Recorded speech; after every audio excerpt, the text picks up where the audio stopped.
سبحان اللہ سبحان اللہ. بھوکا پیاسا رکھا گیا تب بھی اللہ کی عبادت قضا نہیں ہو رہی ہے. اولاد نگاہوں کے سامنے چھین لی گئی مگر اللہ تبارک و تعالیٰ کی عبادت نہیں قضا ہو رہی ہے. میں عرض یہ کر رہا تھا آج اہل بیت اطہار کا ذکر صرف کرنے سے میرے بھائی ہم کامیاب نہیں ہو سکتے ہیں. اگر تمہیں کامیاب ہونا ہے تو حسین کی تعلیمات کو اپنی زندگی میں اتارنا ہوگا, حسین کے پیغام کو اپنی زندگی میں اتارنا ہوگا. بات خاتون جنت کی آئی تھی, میں نے پہلے ہی عرض کیا تھا کون حسین, کون حسین کی امی جان, کون امام حسن, امام حسین کے بڑے بھائی فرماتے ہیں کہ جب رات کی تاریکی میں پورا مدینہ سو جایا کرتا تھا, ہر طرف بھوکا عالم ہوا کرتا تھا, ہر طرف ایک سناٹا ہوا کرتا تھا, تو رات کی تاریکی میں میں دیکھا کرتا تھا میری والدہ حضرت فاطمہ مصلی بچھایا کرتی تھی.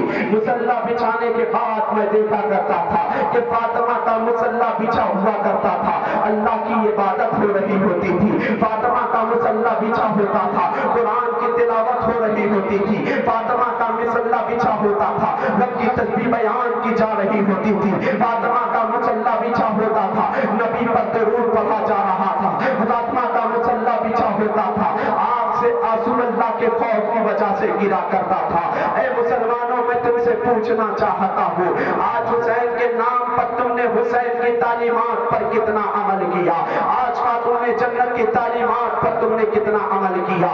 جب میں نے اس حدیث پاک کو پڑھا ہے تو میرے ذہن میں سوال آیا کہ میں نے امام حسن کی چوکھٹ کو پکڑ کر عالم تصور میں اس بات کی طرف اشارہ کرتے ہوئے پوچھ لیا, اے میرے آقا امام حسن یہ بتاتے رات کی تاریکی میں آپ کی والدہ کا مصلی بچھا کرتا تھا, رات کی تاریکی میں آپ کی والدہ دعا کیا کرتی تھی, رات کے سناٹے پن میں آپ کی والدہ اپنے رب کی عبادت کیا کرتی تھی, تو یہ بتاتے کہ رات کی تاریکی میں فاطمہ دعا کیا کیا کرتی تھی؟ کیا اپنے بچوں کے لیے دعا کیا کرتی تھی؟ کیا اپنے شوہر کے لیے دعا کیا کرتی تھی؟ کیا اپنے بابا کے لیے دعا کرتی تھی؟ تو سیدنا امام حسن فرماتے ہیں کہ کبھی بھی میں نے اپنی زندگی میں اپنی والدہ کو اللہ کی عبادت سے فارغ ہونے کے بعد کبھی اپنے حق میں دعا کرتے نہیں دیکھا, کبھی اپنے بابا کے حق میں دعا کرتے نہیں دیکھا, کبھی اپنے بچے حسین کے لیے دعا کرتے نہیں دیکھا, کبھی اپنے رشتہ دار کے لیے دعا کرتے نہیں دیکھا.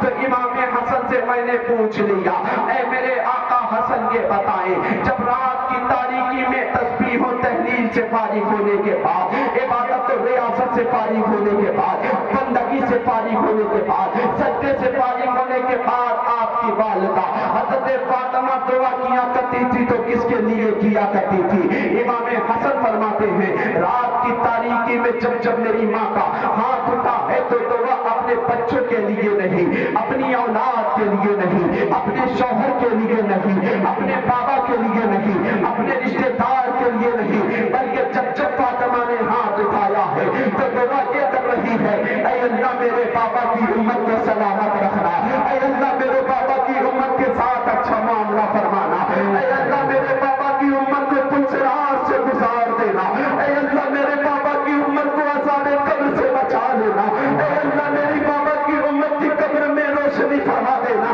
اے اللہ میرے بابا کی امت کو کسی بھی مرحلے میں پریشان نہ رکھنا. اے مسلمانوں میں تم سے کہنا چاہتا ہوں وہ فاطمہ جو بھوکی رہ کر کئی دن جن کے گھر چونا نہ چلے, اگر ان کا ہاتھ اٹھے تو اس غریب امت کے لیے اٹھے, وہ حسین جو کئی دن تک بھوکے پیاسے رہ کر پیٹ پر پتھر باندھ کے اپنے نانا کی سنت پر عمل کرے, تب بھی اللہ کی عبادت نہ قضا کرے, تب بھی قرآن کی تلاوت نہ قضا کرے, تب بھی ذکر قضا نہ کرے, تب بھی فکر نہ قضا کرے. تم کیسے مسلمان ہو, تم کیسے سچے حسینی ہو؟ خدا کی قسم سچا حسینی تو وہ ہوا کرتا ہے جو حسین کا ذکر بھی کیا کرتا ہے, سچا فاطمہ تو زہرا کا چاہنے والا تو وہ ہوا کرتا ہے جو ان کی تعلیمات کا بھی ذکر کیا کرتا ہے, ان کے نام کا نعرہ بھی لگایا کرتا ہے, اور ان کی زندگی کو اپنی زندگی میں اتارنے کی کوشش. نعرہ تکبیر, نعرہ رسالت, نعرہ حیدری, علماء اہل سنت, مذہب اسلام, جشن شہدائے کربلا, نعرہ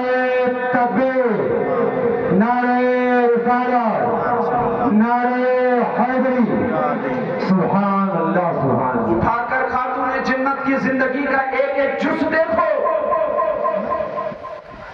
کیسی زندگی حسین نے گزاری ہے۔ بچپن سے حسین کی ولادت کے موقع پر شہادت کی خبر مصطفیٰ کو دی گئی۔ بچپن سے پہلے دن سے نبی حسین کو تیار کر رہے ہیں، اور کس انداز میں تیار کر رہے ہیں؟ پہلے دن کی عمر بچہ کیا سمجھ پائے گا، مگر حسین تو وہ ہیں جنہیں سید الشہداء بننا تھا، جنہیں شہیدوں کا امام دنیا میں بننا تھا۔ مصطفیٰ جان رحمت نے اپنے ہر قدم کے ذریعے حسین کو کربلا کے میدان کے لیے تیار کیا تھا۔ حسین سے نبی ایسی محبت کر رہے ہیں، ایسی محبت کر رہے ہیں، کبھی مصطفیٰ جان رحمت اپنے بیٹے حسین کو، اپنے نواسے حسین کو کبھی اپنے کاندھوں پر سوار کر رہے ہیں، کبھی لبوں کو چوم رہے ہیں، کبھی سار کو بوسہ دے رہے ہیں۔ صحابہ نے دیکھا کہ کبھی مصطفیٰ اپنے بیٹے کو چوم بھی رہے ہیں، کبھی مصطفیٰ اپنے بیٹے کو سونگ بھی رہے ہیں۔ تو مصطفیٰ جان رحمت صلی اللہ علیہ وسلم سے صحابہ نے عرض کیا تھا کہ یا رسول اللہ، دنیا میں ہر باپ اپنے بیٹے سے محبت کیا کرتا ہے تو محبت میں چوم لیا کرتا ہے، آپ حسن و حسین سے محبت کیا کرتے ہیں تو محبت میں چومنے کے بجائے انہیں سونگھا کیوں کرتے ہیں؟ تو مصطفیٰ نے فرمایا تھا، اے میرے صحابیوں سنو، یہ میرے بیٹے حسن اور حسین میری بیٹی فاطمہ کے بیٹے ہیں، اس لیے میں انہیں چوم لیا کرتا ہوں۔ جب مجھے خیال آیا کرتا ہے کہ یہ دونوں جنتی جوانوں کے سردار ہیں، یہ دونوں میرے جنتی دنیاوی پھول ہیں، تو محبت میں چوم لیا کرتا ہوں۔ جب اس مقام پر میرے امام اعلیٰ حضرت پہنچتے ہیں تو پکار کر کہتے ہیں، کیا بات رسا اس چمنستان کرم کی، زہرا ہے کلی جس میں حسین اور حسن پھول، کون حسین جس سے نبی اتنی محبت کر رہے ہیں، اتنی محبت کر رہے ہیں۔ ایک مرتبہ مصطفیٰ جان رحمت اپنے ایک پہلو میں اپنے حقیقی بیٹے حضرت ابراہیم کو لے کر بیٹھے تھے، دوسرے پہلو میں حضرت سیدنا امام حسین کو لے کر بیٹھے ہوئے تھے۔ مصطفیٰ جان رحمت کی بارگاہ میں حضرت جبریل حاضر خدمت ہوتے ہیں، کہتے ہیں یا رسول اللہ، اللہ تبارک و تعالی ایک وقت میں آپ کو دو بیٹے نہیں عطا فرمائے گا، مشیت خدا بندی یہ ہے ایک بیٹا اللہ تبارک و تعالیٰ آپ سے لینا چاہتا ہے۔ اب میں تمام تر مسلمانوں سے پوچھنا چاہتا ہوں، اس مجمع میں بیٹھے ہوئے آج انسان کی نگاہوں کے سامنے دو بیٹے ہوا کرتے ہیں، ایک انسان کی اپنی اولاد ہوا کرتی ہے، ایک دوسرے کی اولاد۔ مثال کے طور پر ایک اپنا بیٹا ہو، ایک بیٹی کا بیٹا ہو، یعنی ایک اپنا بیٹا ہو، ایک نواسا ہو، تو انسان سب سے زیادہ فطری طور پر اپنے بیٹے سے محبت کرے گا، تب جا کر بیٹی کے بیٹے سے محبت کرے گا۔ پہلے انسان اپنے بیٹے سے محبت کرے گا، تب جا کر پوتی پوتا سے محبت کرے گا۔ خالہ اپنے بیٹے سے پہلے محبت کرے گی، بھانجی بھانجے سے بعد میں محبت کرے گی۔ مصطفیٰ کے سامنے یہ کیسا امتحان ہے! مصطفیٰ کے ایک پہلو میں حضرت ابراہیم ہے، دوسرے پہلو میں امام حسین ہے۔ مصطفیٰ جان رحمت کی بارگاہ میں جبریل آتے ہیں، کہتے ہیں یا رسول اللہ، اللہ تبارک و تعالیٰ ایک وقت میں آپ کے ایک بیٹے نہیں بلکہ دونوں شہزادوں میں سے ایک کو دینا چاہتا ہے، ایک کو لینا چاہتا ہے۔ مصطفیٰ نے پوچھا اے جبریل، اللہ تبارک و تعالیٰ کس بیٹے کو لینا چاہتا ہے، کسے دینا چاہتا ہے؟ جبریل کہتے ہیں یا رسول اللہ، آپ اللہ کے محبوب ہیں، اللہ نے ساری کائنات آپ کے صدقے میں پیدا فرمائی ہے۔ اللہ حدیث قدسی میں فرماتا ہے محبوب آپ کو پیدا نہ کرنا ہوتا تو میں کائنات کی کسی بھی شے کو پیدا نہ فرماتا۔ تو پتہ یہ چلا کہ مصطفیٰ کے ذریعے آسمان کی تخلیق ہو رہی ہے، مصطفیٰ کے ذریعے زمین کو بنایا جا رہا ہے، مصطفیٰ کے لیے آسمان کو پیدا کیا جا رہا ہے، مصطفیٰ کے لیے دل کی روشنی بنائی جا رہی ہے، مصطفیٰ کے لیے جنت کو سنوارا جا رہا ہے، مصطفیٰ کے صدقے میں آدم کو آدمیت مل رہی ہے، مصطفیٰ کے صدقے میں نور کو نزاکت مل رہی ہے، مصطفیٰ کے صدقے میں عیسیٰ کو کمال مل رہا ہے، مصطفیٰ کے صدقے میں موسیٰ کو جمال مل رہا ہے، مصطفیٰ کے صدقے میں ابراہیم کو قلت مل رہی ہے۔ جو ساری کائنات مصطفیٰ کے لیے پیدا کی گئی ہے، تو اس موقع پر میرا ایمان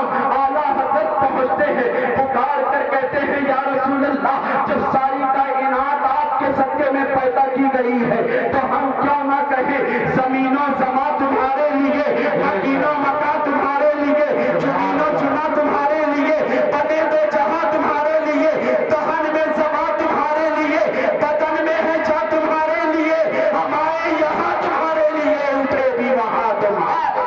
سبحان اللہ سبحان اللہ، نعرہ تکبیر، نعرہ رسالت، نعرہ حیدری، علماء اہل سنت، جلسے عظمت حسین، نعرہ تکبیر، سبحان اللہ سبحان اللہ۔ مصطفیٰ کے سامنے یہ کتنا عظیم امتحان ہے، ایک طرف اپنا بیٹا، ایک طرف بیٹی کا بیٹا۔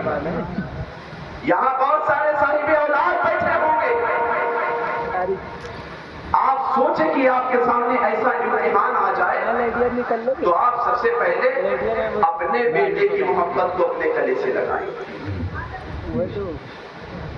سب سے پہلے اپنا بیٹا، تب بیٹی کا بیٹا، سب سے پہلے اپنا بیٹا تب بیٹے کا بیٹا، سب سے پہلے اپنا بیٹا تب بھانجی بھانجا، سب سے پہلے اپنا بیٹا تب بھتیجی۔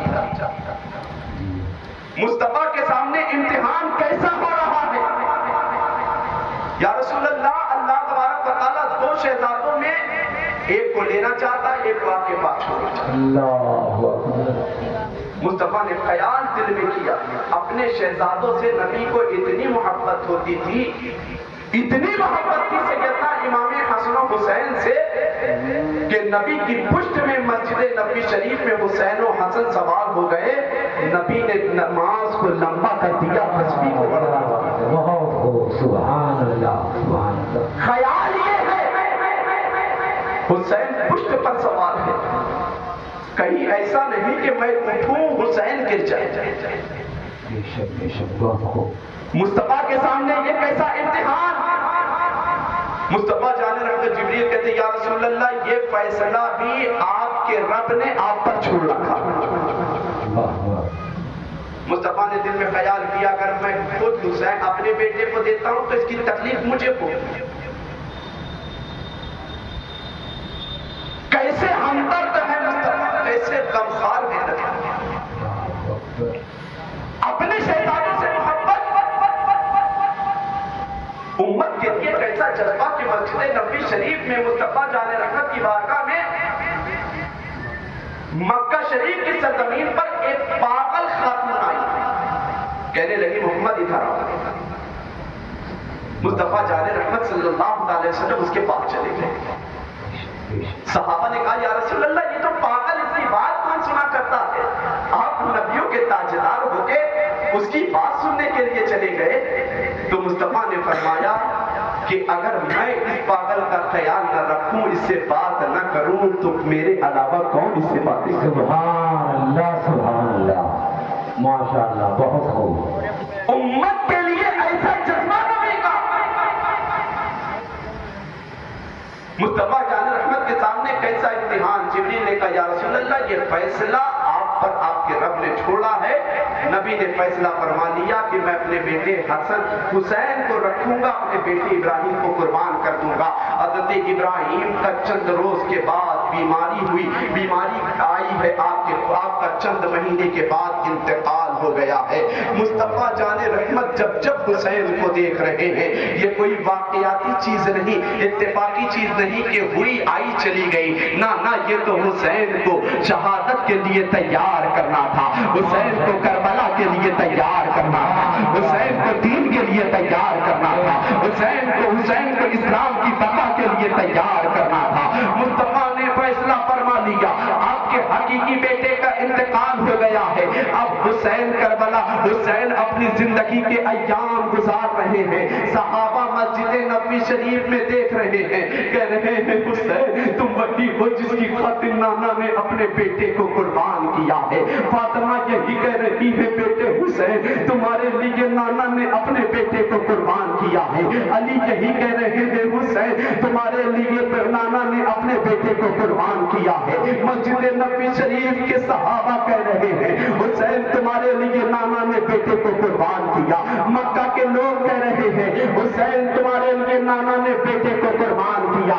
حسین بچپنے کے عالم میں جب ایک دن ٹکے تھے تو نانا سے یہی بات کہی تھی, نانا آپ کا بیٹا حسین آپ سے کیا ہوا ایک ایک وعدہ کو پورا کرتا نظر آئے گا.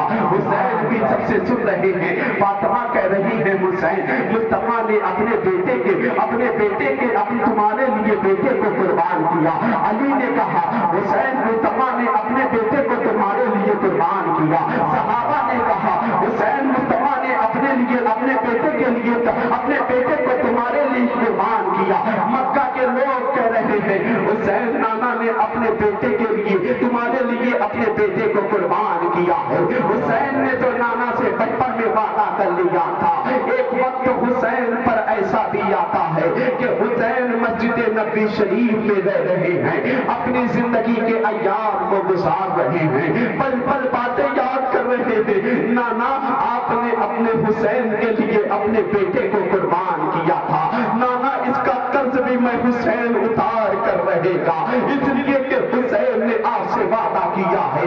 وہی حسین کربلا کے میدان میں پہنچتے ہیں جب نانا کا امت کا دین کا نیا, جب نانا کی امت کی دین کی نیا ڈوبنے والی تھی.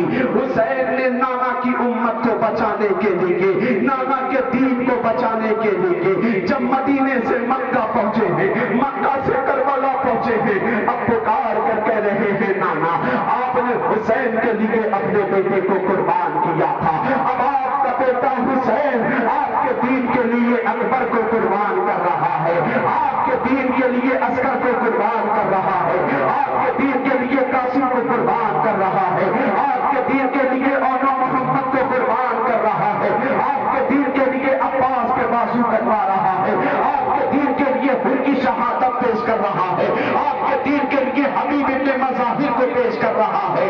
نانا آپ سے حسین نے وعدہ کیا تھا کہ نانا آپ سے جو وعدہ حسین کرے گا زندگی کے ہر قدم پر نبھاتا نظر آئے گا. تو نانا سن لے حسین کے لیے آپ نے ایک بیٹا قربان کیا تھا. حسین نے آپ کے دین کے لیے کربلا کے میدان میں اپنے سارے بیٹوں کو قربان کر کے آپ کا دین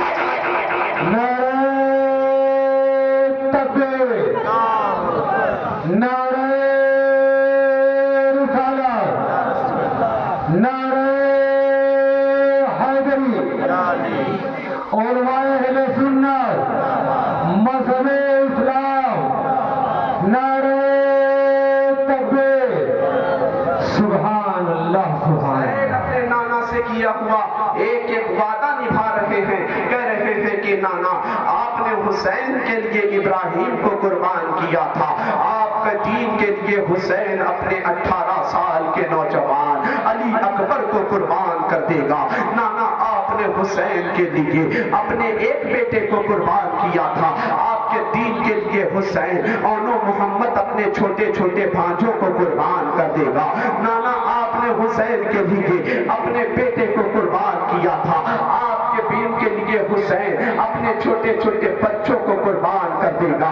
نانا ہمارے بچوں کو قربان کر کے آپ کا دین بچاتا نظر آ رہا ہے. کون حسین کس انداز میں دین بچاتے نظر آ رہے ہیں. حسین نبی سے کتنی محبت کر رہے ہیں, اتنی محبت کر رہے ہیں کہ ہر قدم پر نانا سے کیا وعدہ نبھایا ہے کہ جب امام حسین کی زندگی گزرتی رہی, حضرت سیدنا امام حسین رضی اللہ تعالیٰ عنہ اپنے زندگی کے دن گزارتے رہے.